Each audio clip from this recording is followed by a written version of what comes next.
Hi, everyone. This is State Representative Jessica Bateman coming to you from our third week of the legislative session.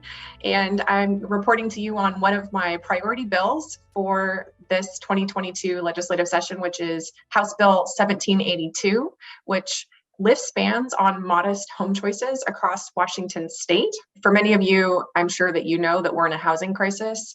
Home prices continue to rise exponentially. We've seen also large increases in the price of rents, which causes folks in our communities to be housing unstable, spending up to a third or even half of their income on their housing.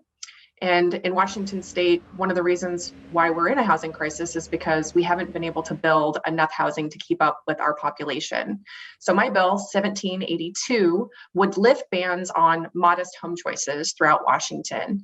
In Washington, what we do is we have cities make local zoning changes, which means that they decide what can be built and where. And although in the early 1900s, many middle home types like duplexes, triplexes, and even fourplexes were allowed to be built, over the years, what most cities did was they filtered those out. So we don't see them being built as much today.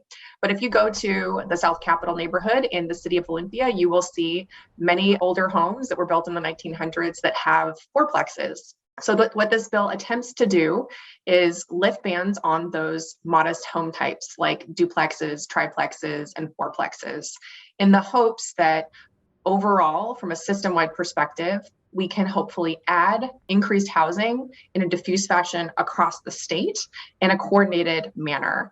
That bill was up for a public hearing last week. We had a tremendous amount of support, and hopefully it will be exec later next week.